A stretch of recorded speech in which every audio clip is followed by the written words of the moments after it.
Okay, here we go with the final book in the Chronicles of Narnia. This is Book 7, The Last Battle. And I'm going to start with Chapter 1. And the sun is a little bit in my eyes, but I don't care. So, Chapter 1 by Cauldron Pool. In the last days of Narnia, far up to the west beyond Lantern Waste, and close beside the great waterfall, there lived an ape. He was so old that no one could remember when he had first come to live in those parts, and he was the cleverest, ugliest, most wrinkled ape you can imagine. He had a little house, built of wood and thatched with leaves, up in the fork of a great tree, and his name was Shift.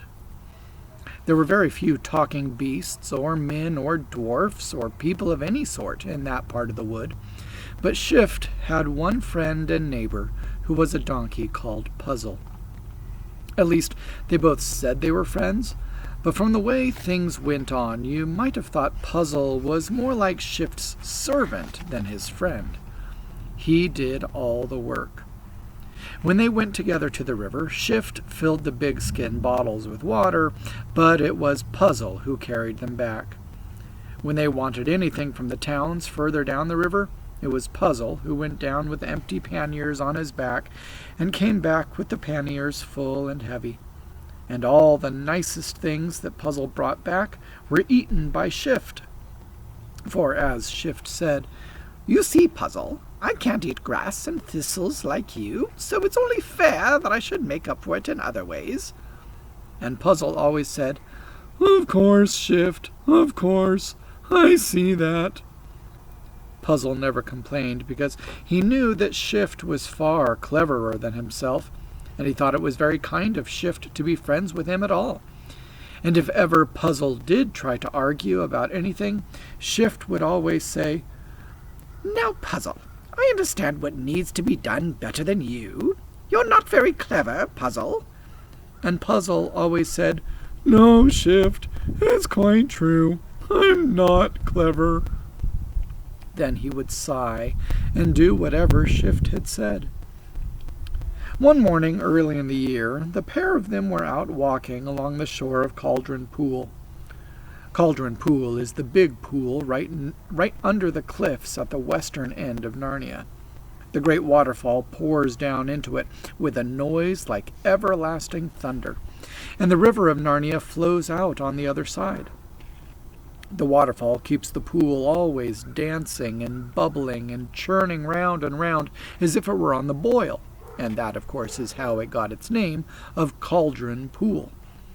It is liveliest in the early spring, when the waterfall is swollen with all the snow that has melted off the mountains from up beyond Narnia in the western wild from which the river comes.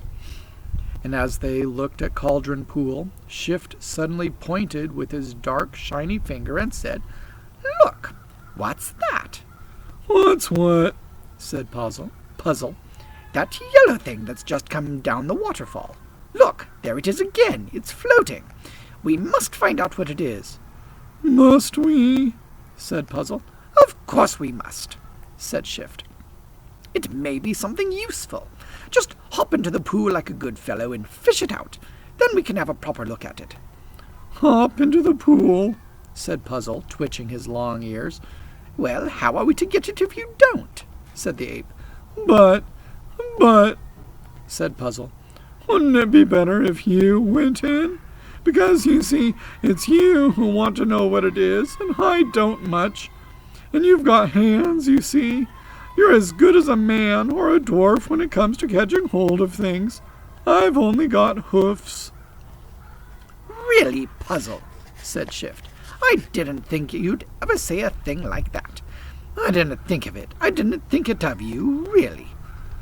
"Why, what have I said wrong?" said the ass, speaking in rather a humble voice, for he saw that Shift was deeply offended. "All I meant was—" "Wanting me to go into the water?" said the ape. "As if you didn't know perfectly well what weak chests apes always have, and how easily they catch cold. Very well. I will go in. I'm feeling cold enough already in this cruel wind, but I'll go in. I shall probably die, and then you'll be sorry." And Shift's voice sounded as if he was just going to burst into tears. "Please don't, please don't, please don't," said Puzzle, half braying and half talking. "I never meant anything of the sort. Shift, really, I didn't mean it. You know how stupid I am and how I can't think of more than one thing at a time. I'd forgotten about your weak chest. Of course I'll go in. You mustn't think of doing it yourself. Promise me you won't, Shift." So Shift promised, and Puzzle went cloppity-clop on his 4 hoofs round the rocky edge of the pool to find a place where he could get in. Quite apart from the cold, it was no joke getting into that quivering and foaming water, and Puzzle had to stand and shiver for a whole minute before he made up his mind to do it. But then Shift called out from behind him and said, "Perhaps I'd better do it after all, Puzzle." And when Puzzle heard that, he said, "No, no, you promised. I'm in now." And in he went. A great mass of foam got him in the face and filled his mouth with water and blinded him. Then he went under altogether for a few seconds, and when he came up again he was in quite another part of the pool. Then the swirl caught him and carried him round and faster, till it took him right under the waterfall itself. And the force of the water plunged him down, deep down, so that he thought he would never be able to hold his breath till he came up again. And when he had come up, and when at last he got somewhere near the thing he was trying to catch, it sailed away from him till it too got under the fall and was forced down to the bottom. When it came up again, it was farther from him than ever. But at last, when he was almost tired to death, and bruised all over and numb with cold, he succeeded in gripping the thing with his teeth. And out he came, carrying it in front of him, and getting his front hoofs tangled up in it, for it was as big as a large hearthrug, and it was very heavy and cold and slimy. He flung it down in front of Shift and stood dripping and shivering and trying to get his breath back. But the ape never looked at him or asked him how he felt. The ape was too busy going round and round the thing and spreading it out and patting it and smelling it. Then a wicked gleam came into his eye, and he said, "It is a lion's skin." Oh, is it?" gasped Puzzle. "Now, I wonder,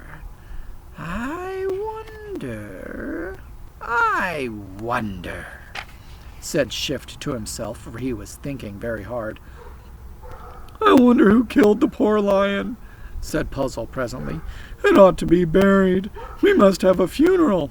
"Oh, it wasn't a talking lion," said Shift. "You needn't bother about that. There are no talking beasts up beyond the falls, up in the western wild. This skin must have belonged to a dumb wild lion." This, by the way, was true. A hunter, a man, had killed and skinned this lion somewhere up in the western wild several months before, but that doesn't come into this story. "All the same, Shift," said Puzzle, "even if the skin only belonged to a dumb wild lion, oughtn't we to give it a decent burial? I mean, aren't all lions rather solemn? Because of you-know-who, don't you see?" "Don't you start getting ideas into your head, Puzzle," said Shift. "Because, thinking isn't your strong point. We'll make this skin into a fine, warm winter coat for you." "Oh, I don't think I'd like that," said the donkey. "It would the other beasts might think. That is to say, I shouldn't feel." "What are you talking about?" said Shift, scratching himself the wrong way up, as apes do. I don't think it would be respectful to the great lion, to Aslan himself, if an ass like me went about dressed up in a lion's skin," said Puzzle.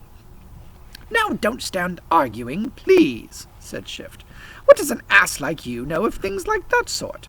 You know you're no good at thinking, Puzzle, so why don't you let me do your thinking for you?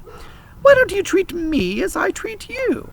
I don't think I can do everything. I I know you're better at some things than I am. That's why I let you go into the pool. I knew you'd do it better than me.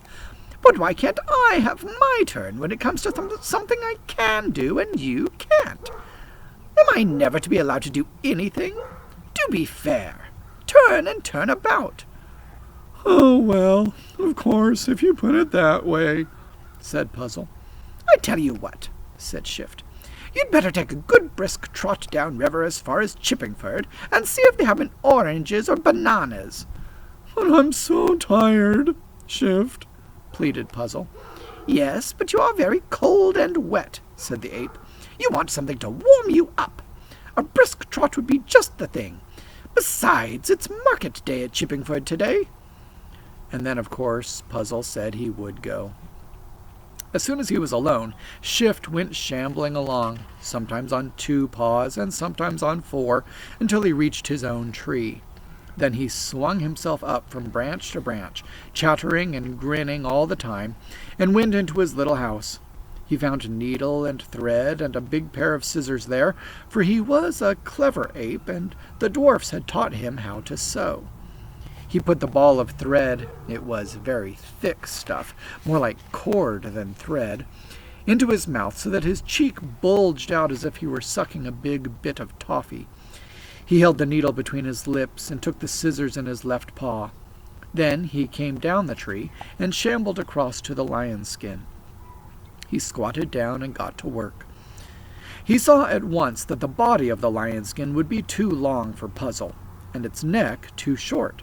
So he cut a good piece out of the body and used it to make a long collar for Puzzle's long neck. Then he cut off the head and sewed the collar in between the head and the shoulders.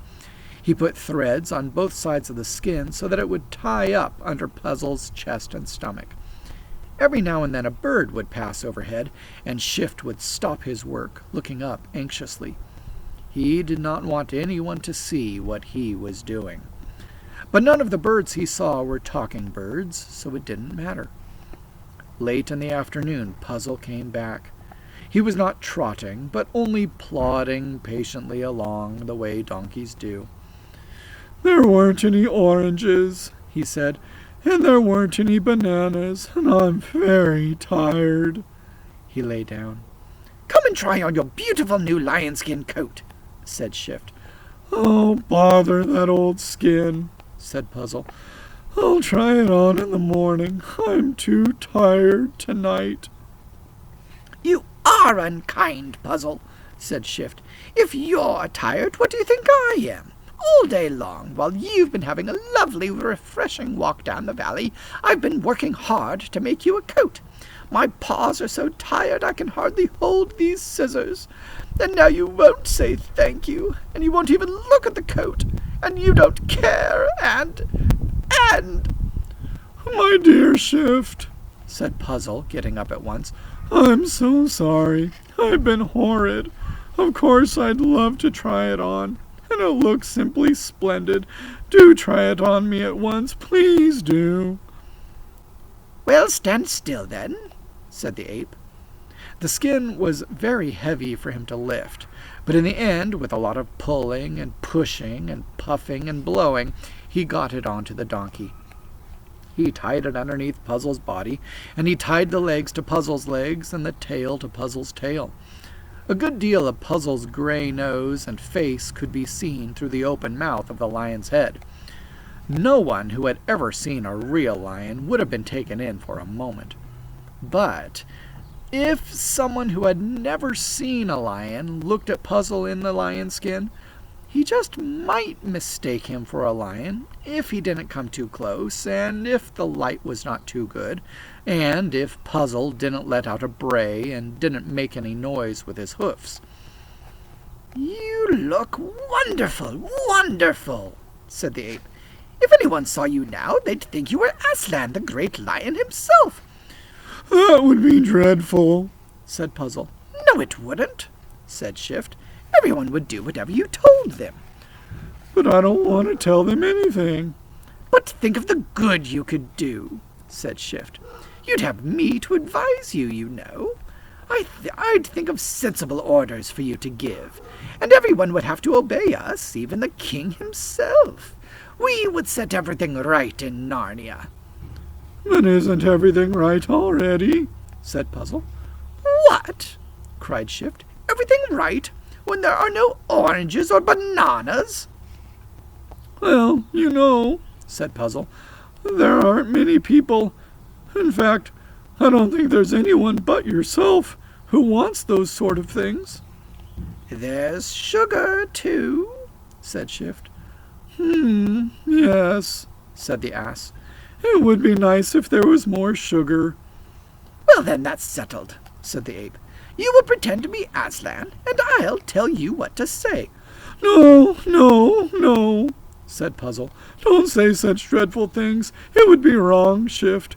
I may not be as very clever, but I know that much. What would become of us if the real Aslan showed up?" "I expect he'd be very pleased," said Shift. "Probably he sent us the lion skin on purpose, so that we could set things to right. Anyway, he never does turn up, not nowadays." At that moment there came a great thunderclap right overhead, and the ground trembled with a small earthquake.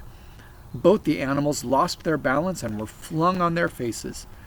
"There," gasped Puzzle, as soon as he had breath to speak. "It's a sign, a warning. I knew we were doing something dreadfully wicked. Take this wretched skin off me at once." No, said the ape, whose mind worked very quickly. "It's a sign the other way. I was just going to say that if the real Aslan, as you call him, meant us to go on with this, he would send us a thunderclap and an earth tremor. It was just on the tip of my tongue, only the sign itself came before I could get the words out. You've got to do it now, Puzzle, and please don't let us have any more arguing. You know you don't understand these things. What could a donkey know about signs?" I can't pause the video. There we go. Bye.